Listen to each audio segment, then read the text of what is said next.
A very, very warm welcome, but I'm going to turn it over to our hosts here at MIT to do the first welcome. Cool. Can we move the slide one? Yep.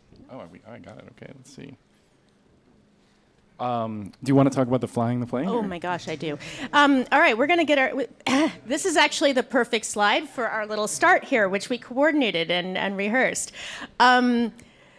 I love this picture because it basically embodies everything that is the organization HEET and the process of moving forward in uncertainty. So we are here today with this amazing course, which you'll about to hear more about, building and fixing the airplane while flying it. So I really want to know how that picture came to be, but it stands. So to that end, I want to acknowledge that, you know, we've never done this before. It's really it can't go wrong because of the people in the room. And we're really excited to see where it does go. And we're also really excited to learn from it, as always. So, for example, there is a lovely whiteboard outside during your coffee breaks that has two sides to it. One side is, who are the people and the ideas and the topics that we need to add to this conversation? Please put your ideas there. And the other one is just general feedback. Thoughts, ideas, learnings, changes, etc. Please don't hesitate to give us the gift of feedback. And now for the part we probably should have started with. Hi, I'm Zeyneb Magavi. I'm the executive director of HEET. And HEET is a nonprofit that has been focused on trying to solve climate change for a lot of years, from a community level in the beginning and scaling. So we will talk more about the topic of geothermal networks in a few minutes, but first I want to just express a lot of gratitude to all of you for being present and here and offering yourselves to this conversation and journey that might look a little hazardous at times. And also I want to just thank MIT, the amazing institution, and both Chris and Curt for being our hosts. And I want to turn it over to them to introduce themselves. Thanks, Zeyneb. So yeah, I'm so excited to welcome HEET here to MIT. My name is Chris Rabe. I'm the Education Program Director at MIT's Environmental Solutions Initiative. The education program mission is to better understand and expand climate education across both disciplinary contexts and institutional contexts. And I'd really like to make sure that our education, our projects and activities are connecting to real world scenarios. So it's so exciting to be working with HEET and kind of re-envisioning the way that energy can work. This is a part of a few other collaborations. So we started a new course called Environmental Justice, Science and Technology, and that has a massive open online version, and HEET participated with a really interesting lecture. And then also we're working on some K through 12 curriculum in this Day of Climate project through Open Learning. So it's just really exciting to be doing both the K through 12 space and the higher education space with HEET. So again, just so excited for HEET to be here. Thank you so much. Good morning, everyone. My name's Curt Newton. I'm director of MIT OpenCourseWare, another of the co-hosts for this event. And we're thrilled to be participating in this, not just to host, but also because this is all going to flow out to the world. We're recording, as you know, we've got video set up here to capture and then share back with the world this important emerging knowledge. We've had the pleasure at OpenCourseWare with serving this broader mission of unlocking and empowering people around the world, both learners and educators, for over 2 decades. You see a screenshot of the first engagement that we had with HEET, with Zeyneb, a January session workshop that we did about gas leaks. Part of maybe the origin story for what we're getting up to here. And what we do at OpenCourseWare is not just sharing this knowledge again, but to do so in ways that encourage practices of sharing and the feedback that gets set up through this sort of broader open knowledge ecosystem. So HEET, for instance, putting all of these resources in an open library and gathering together to, in a really nimble, sort of generative way, create this knowledge new. I'm recalling here at MIT in January 2020, just before all kinds of stuff got shut down, we hosted here some design charrettes to start this process, and just what a thrill it is to us to be kind of part of this journey together. And just to let you know, if you're not familiar with OpenCourseWare, you know, the reach of this content is considerable around the world. 70% of our visitors come from outside North America, so the interest around the world that's developing in these technologies, we want to plug into that. Our website gets millions of visits every year, and our YouTube channel, where the videos also live, is also a really important point of engagement. With over 5.5 million subscribers on our YouTube channel, it's the largest subscriber base of any sort of educational institution out in the world. So rest assured that what we come up with today, flowing out to the world, is going to reach a lot of people, and it's really going to, I think, further the work that we're all trying to get up to. So, welcome. But don't hesitate to talk after that. Thank you. My name is Isabel Varela, Science Director at HEET, and I wanted to briefly share, this is the HEET team that is here to help you. If you have any questions, don't hesitate to reach out to us. We've put together an incredible program. HEET takes the aim to look at, for solving a problem, identify all the stakeholders that need to be involved to make that change happen, and this 2-day course reflects that. As you see, we have 8 sessions for each day, and they vary from what is the challenge that we need to solve, what are the policies that need to be implemented to do that, what are the learnings that we can get from the geothermal networks that are implemented today, what are the design principles that should be applied, and learn from case studies. We are excited that you're here, and we hope you get most out of this course and participate. Your participation makes the course more lively. And we have an incredible lineup of 28 speakers that are here. Some of them have come from around the country to be here in these 2 days. And we have organizations represented from universities, gas utilities, regulators, design firms, and community-based organizations. So thank you for all the speakers that are here and making this course happen.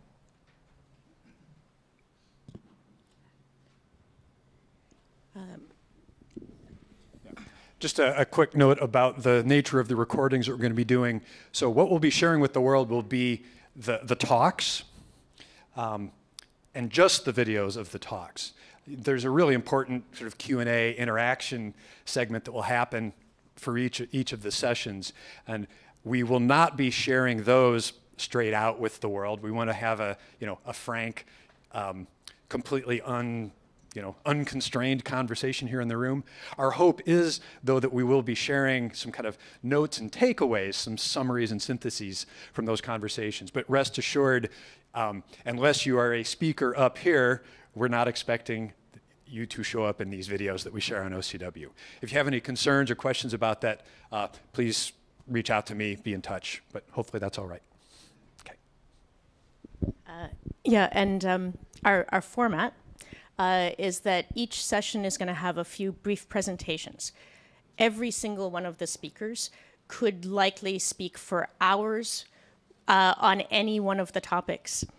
And we're so aware of that, but we also thought that the most valuable thing here in the room is the interaction between. So for many speakers, there will be a longer recorded piece of content that's attached to the courseware. But in the room, we're going to keep the presentations brief so that we can get to that part of interacting between and talking and interacting with all of you. And we've got a Slido. It's a little app that we'll introduce in a second for you to engage so that we can kind of get more voices involved more quickly so that we can get the conversation going. And then I've said this already. I'm going to say it again. This is our first go at this. I love that you mentioned the previous wonderful events. The first one was a hackathon to design a tool to measure gas leaks. And the second one was a charrette, and now we're trying this content. So you will be part of making it wonderful today. So please don't hesitate to participate. All right. One last comment for housekeeping. We have breakfast in the morning outside. We'll have coffee breaks. We'll have lunch outside. Food is allowed to come in here if you want to. Restrooms are here immediately to the right, and there's another one in the hallway to the left. Thank you. And Isabel planned this incredibly. So, with the team. Yeah, with the team. All right, so one of the things that we always do, and I know Curt is always in on this, it's open. So your backgrounds here in the room are all over the spectrum. We think that's beautiful and exciting. And one of the things we're going to try to do is make sure that we move between introductory and advanced. And it may be a fire hose, but that's why we're providing coffee. So I get to start us off with 2 quick ideas for the entire 2 days, and then we have the most amazing panel to get going at a very high scale level of the whole world. Our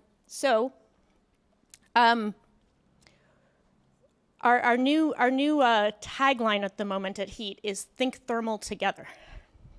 It kind of embodies a lot of the pieces that we've been learning over the past few years as we move forward with networking ground source heat pumps or geothermal heat pumps. And that idea of getting a problem solved by working together, that's always been there. But the piece where we realized as we spoke about geothermal that thermal energy itself wasn't always on the table in the climate solution space. That people weren't thinking, they weren't measuring, they weren't talking about thermal energy. So I'm going to just briefly start by getting us to take a moment to put on our thermal energy glasses.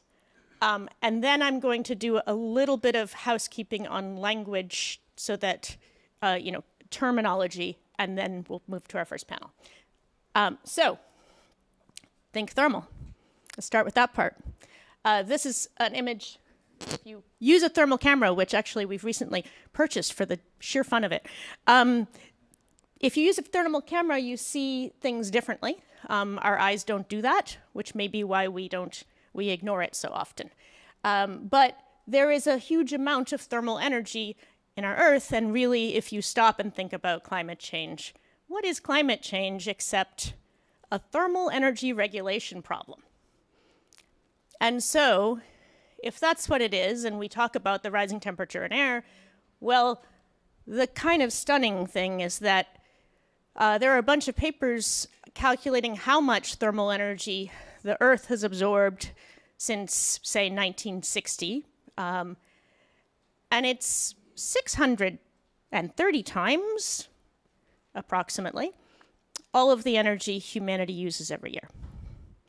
So I was delighted to learn a new metric of energy, the zettajoule. Apparently, humanity uses half a zettajoule a year, all the energy we use. And every year, our oceans alone are absorbing 5 zettajoules. So that's a kind of stunning, gut-wrenching challenge. But if you start to think about thermal energy, if you start to look at it, if you start to measure it, it's also an extraordinary opportunity. It's a massive amount of energy all around us that we have been ignoring. And we have the technology to tap it, which is what we're here to talk about today. A recent report from the IEA had a rather stunning statement that kind of defines part of our 2 days, that the technical potential of geothermal would be more than enough to meet all heat demand. That's all heat demand. And they're not even talking about cooling. In Africa, China, Europe, Southeast Asia, and the United States. So I read that and I thought, well, what about those other places? But I also want to just add into the conversation not just that geothermal energy that's in the world all around us, but also the energy we waste. All that energy we do use, combust, burn, etc., the majority of it is wasted. And a large portion of that is thermal energy. So that is where we can think about yet another untapped resource all around us. All right, so taking the optimistic part of like, wow, there's thermal energy all around us, this is really exciting. What we're here to do today for 2 days is talk about the technology we believe is there and ready for us to tap it and turn it into a solution. Talking about that technology sometimes has some challenges. We try to bring everyone together. Lots of different groups have lots of different language. This is kind of the HEET approach that we've been talking about earlier with many other events. You're now part of it, being in the room. So coming together around what we mean when we say things is one way to start, get us all on the same page. And the first thing we have is a little quick intro visual, which many of you may have already seen. I apologize if you have, explaining the technology of networking geothermal heat pumps in a very basic level. Tomorrow you're going to get a very advanced level. For now, this is. Right beneath our feet, the Earth is soaking up energy from the sun, and it's been doing this for a long time. Near the surface, the ground warms and cools with the seasons, but lower down, it stays at a constant temperature. In Massachusetts, that's 55 degrees Fahrenheit year-round. This stored temperature is a source of renewable energy. It can be accessed to heat or cool a single building without using fossil fuels. But did you know we can also connect entire communities to that renewable source in the ground? How does it work? It starts with underground pipes in the streets, sort of like gas pipes, but filled only with water. The water absorbs the ground temperature of the earth and delivers it to buildings. Pipes connect buildings with different heating needs, so energy is never wasted. Instead, it's exchanged between buildings or stored in the ground until it's needed. Inside, a heat pump moves heat in or out, according to the temperature you want. This system of pipes can connect like Lego blocks, gradually moving us all from gas to geo, giving us cleaner air, efficient heating and cooling, and a healthier planet. The idea for this networked geothermal system, run at a utility scale, originated at HEET, a climate solutions nonprofit.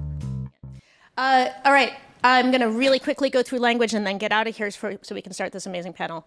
The word geothermal, if any of you are thinking about, Iceland and hot lava, that's the stuff on the left.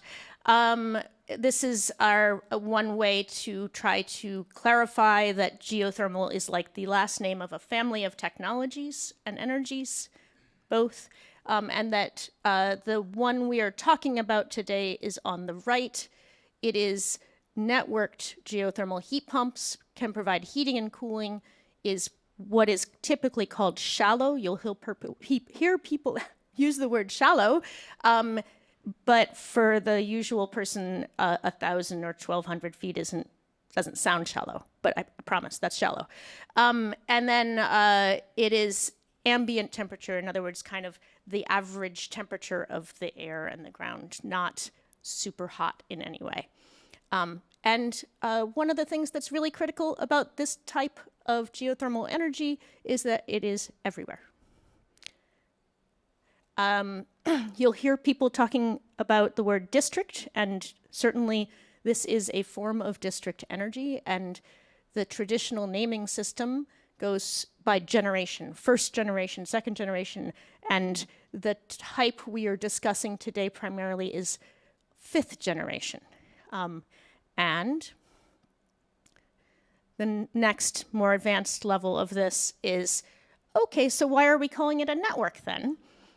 And our proposal, which is not universal, but there is kind of an emerging nomenclature, is that within fifth generation, if it has a single pipe, decentralized and renewable and combustion free, then it is a thermal energy network. And if that thermal energy network is tapping geothermal energy, which changes some of the outcomes, then you could also call it a geothermal energy network. That's what we're going to use, but you'll hear speakers use a lot of different terminology. I just wanted to give you a quick lay of the land. And our last task before we begin is if you could please take out your phone. We have this QR code you can scan, and it should work pretty easily to get you onto Slido.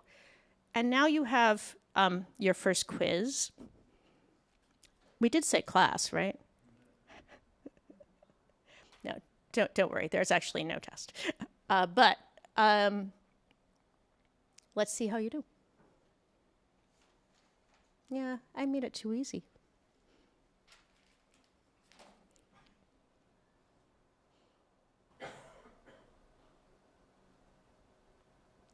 So if you have any trouble getting on, Eric back there is happy to help. Yeah, you can also open your web browser. You can just go to slido.com and then type in the code once you get Yep. All right.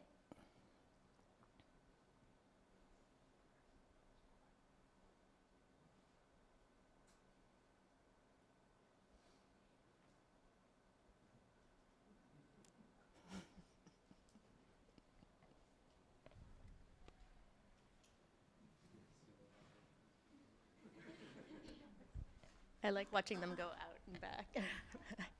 That's how I think. All right. Are we good? Everyone on Slido now for the rest of the day? Okay. So yes, the group wisdom is prevailing. The type of geothermal energy we're discussing today is ambient, shallow, and everywhere, which is a lovely feature. All right, so we're going to take a second and begin our first conversation.